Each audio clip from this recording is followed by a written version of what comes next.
A Ordem dos Advogados do Brasil, em Governador Valadares, realizou uma coletiva de imprensa com o objetivo de discutir sobre a rejeição do recurso feito pela mineradora BHP Billiton na Suprema Corte Britânica. É um assunto que interessa a milhares de pessoas de Governador Valadares e de outras cidades do leste de Minas. De acordo com o presidente da OAB de Governador Valadares, a rejeição do pedido significa uma vitória ganha para a população, sobretudo para as pessoas atingidas pela tragédia de Mariana, ocorrida há quase 7 anos. Adilson Domiciano esclarece o que muda aqui no Brasil com o rechaço do recurso. Para os processos que tramitam aqui no Brasil, não vão mudar, porque a tramitação lá já foi aceita. Entenderam que a ação na Inglaterra, aquele país ele tem a possibilidade de julgar a ação, não vão impactar em nada. Entretanto, algumas ações que aqui tramitam, que estão correndo no Brasil, exige que a pessoa renuncie à ação que tramita lá. Então temos que tomar muito cuidado. É isso que nós chamamos a atenção da sociedade. O processo em tramitação deve ter um prazo de 1 ano para resolução. O presidente da OAB ainda reforçou que é muito importante que as vítimas procurem o advogado e esclareça sobre o assunto. Preparando os moradores, busque o seu advogado que iniciou sua ação.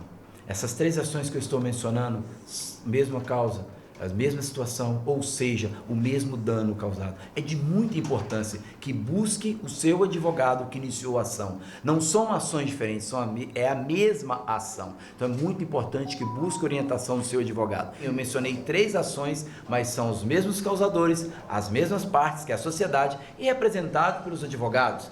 Ou seja, é a mesma ação. E o que chama a atenção da sociedade é dizer: procure o seu advogado para que ele possa te informar. Às vezes as pessoas possam mencionar: olha, é uma nova ação. Não, não é uma nova ação, é a mesma ação. Procure o seu advogado que iniciou a sua ação. É de muita importância. Os requisitos para se inscrever no Novel é que se tenha um processo em andamento.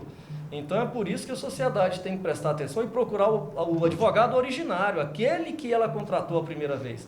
É ele quem vai dar todo o suporte para que ele consiga continuar o processo e não iniciar um novo processo. Outra questão debatida é que a OAB está atenta em relação a algumas denúncias que chegaram à ordem.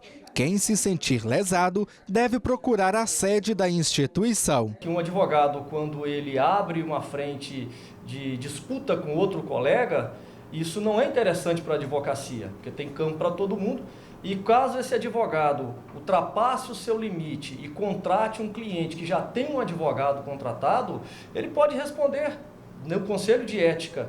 Então pode haver uma representação, como estão havendo representações, né? Contra os advogados que estão agindo, a gente chama de predatoriamente, estão predando, e isso pode implicar até em suspensão do direito dele de advogar, conforme seja a situação. A OAB é o órgão que fiscaliza também os advogados, estar ao lado da sociedade. Procure a Ordem dos Advogados. Se você se sente que você está talvez sentindo lesado, procure a Ordem dos Advogados. O advogado está sendo acolhido, abraçado, mas também, se for necessário, exigido que preste conta também aos clientes. Em julho deste ano, a Corte Inglesa julgou uma ação bilionária contra a BHP Billiton, uma das acionistas da empresa Samarco, responsável pelo rompimento da barragem de Fundão em novembro de 2005. Na mesma ocasião, o Tribunal de Apelação aceitou a defesa dos mais de 200 mil atingidos pela barragem de mais de 25 cidades. E neste novel, então, existem lá vários requisitos para que as pessoas que se consideram atingidas, elas possam, então, se dirigir ao sistema através de um advogado, e desse sistema ela vai alimentar ele através de quê? De documentação que a Renova exige. Dentre as documentações que a Renova exige, que são inúmeras, as principais são: o atingido tem que comprovar que ele teve uma ação na Justiça Estadual ou que ele teve uma ação na Inglaterra. Por isso que a gente diz que a participação do advogado é primordial nessa situação.